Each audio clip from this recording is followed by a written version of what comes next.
ৰাজ্যজুৰি গৰু চুৰৰ বিতৰ্ক চলি থকাৰ মাজতে পোহৰলৈ আহিছে এখন অৱহেলিত পশু চিকিৎসালয়ৰ প্ৰসংগ।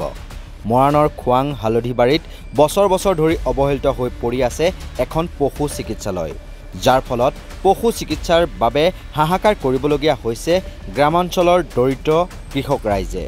মুখ্যমন্ত্ৰী হিমন্ত বিশ্ব শৰ্মাৰ মুখেৰে বিকাশৰ ঢৌ অহৰহে নিৰ্গত হৈ থাকে যদিও মৰাণৰ গাঁৱে গাঁৱে উন্নয়নৰ বিপৰীত ছবিহে দেখিবলৈ পোৱা গৈছে। ক'ৰবাত যদি বাট পথৰ বিধ্বস্ত অৱস্থা, আন ক'ৰবাত আকৌ চৰকাৰী বিভাগৰ পয়া লগা ৰূপ দেখিবলৈ পোৱা যায়। এতিয়াও বহু চৰকাৰী উন্নয়নমূলক আঁচনিয়ে যেন চুব পৰা নাই গ্ৰামাঞ্চলৰ ৰাইজক। এই দৃশ্য মৰাণৰ খোৱাং হালধিবাৰীৰ ২ নং আহোম গাঁৱৰ। খোৱাং গাঁও পঞ্চায়তৰ এলেকানাধীন গাঁওখনত কেইবা দশকৰ পূৰ্বে স্থাপন কৰা পশু চিকিৎসালয়খন বৰ্তমান হাবি জংঘলেৰে ভৰি পৰিছে তথা পৰিত্যক্ত অৱস্থাত দেখিবলৈ পোৱা গৈছে। বৰ্তমানৰ বিধায়ক চক্ৰধৰ গগৈৰ কাৰ্যকালত ২০১৯ বৰ্ষত খোৱাং গাঁও পঞ্চায়তৰ জৰিয়তে চতুৰ্দশ বিত্তীয় আয়োগৰ ৩ লাখ টকাৰ পুঁজিৰে পশু চিকিৎসালয়খন উন্নীতকৰণৰ বাবে আধাৰশিলা স্থাপন কৰিছিল বিধায়কজনে। সেই পুঁজিৰে চিকিৎসালয়খনৰ কিছু মেৰামতি হ'ল যদিও ৰাইজৰ সুবিধাৰ্থে আজি পৰ্যন্ত মুকলি নহ'ল। আমাৰ গাঁওখনৰ নাম ২ নং আহোম গাঁও। এখন আমি মানে ল'ৰালিকালৰ পঢ়াৰ দিনৰ পৰা আমাৰ এই পশু চিকিৎসালয়খন খুব ধুনীয়াকৈ চলি আছিলে, কিন্তু তাৰ মাজতে বন্ধ হৈ গ'ল প্ৰায় ২০১৬ চনমানৰ পৰা।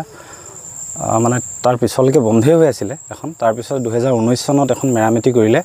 মেৰামতি কৰাৰ পিছতো কিন্তু কোনো ধৰণৰ আমাৰ ইয়াত চিকিৎসক অহা দেখা নগ'ল। তাৰপিছতে আজি যোৱা এবছৰমানৰ আগত প্ৰায় ২ মাহমান দিন কেইজনমান চিকিৎসক আহিছিলে যদিও পুনৰ বন্ধ কৰি দিলে, আৰু এতিয়া এই হাবি জংঘলময় অৱস্থা আপোনালোকে দেখিছে।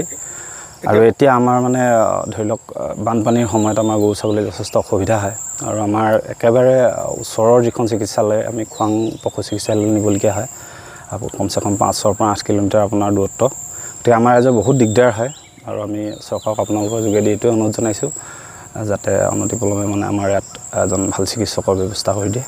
এইখিনি আৰু যিহেতু এখন আমাৰ এখন হালধিবাৰী কৃষি প্ৰধান অঞ্চল, এই গোটেই অঞ্চলটো হ'ল কৃষিৰ ওপৰত ভিত্তি কৰি থাকে, আৰু আমাৰ গোটেই জনসাধাৰণৰ গাহৰি, কুকুৰা, হাঁহ, গৰু, ছাগলী পুহিয়ে বসবাস কৰি থাকে। আমি অতি লজ্জিত আৰু দূষিত, যিহেতু এখন চৰকাৰী ইয়াত পশু চিকিৎসালয় থকাৰ পাছতো ইয়াত এজন ডক্তৰ নাথাকে, এজন চিকিৎসক নাথাকে, আৰু ইয়াত কোনো ব্যৱস্থাপনা নাই।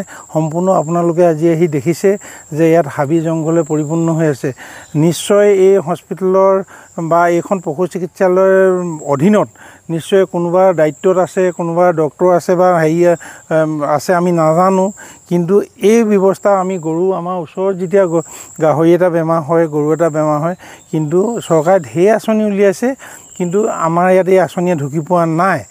গতিকে আমি আশাবাদী যে যদি সঁচাকৈ পশু চিকিৎসা এটা বিভাগ আছে, ব্যাগুম বিভাগ আছে, সেই বিভাগটোৱে এনেকৈ বগা হাতীত, আপোনালোকে দেখিছে এইখন চিকিৎসালয় এনেকুৱা বগা হাতীত পৰিণত কৰিব নালাগে। গতিকে কাৰ্যক্ষম কৰক। আৰু আমি ভাবোঁ এইখন চৰকাৰে অকল ঢোকঢাল বজাই মানে ভাল পায়, কিন্তু কাৰ্যৰ ক্ষেত্ৰত আজি এইটো এটা মানে সম্পূৰ্ণ এটা আজি নিজেই আপোনালোকে আহি দেখিছে যে ইয়াৰ কেনেধৰণে কাৰ্যালয় চলি আছে। এইটো এটা চৰকাৰী কাৰ্যালয়, সম্পূৰ্ণ চৰকাৰী কাৰ্যালয়। এই আমাৰ চৰকাৰৰ নমুনা।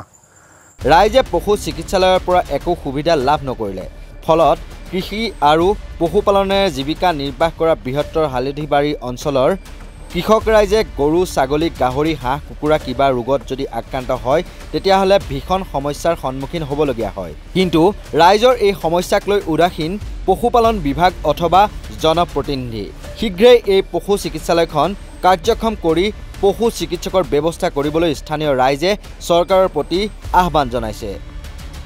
মৰাণৰ পৰা গৌতম মোহনৰ প্ৰতিবেদন, নৰ্থ ইষ্ট নাও।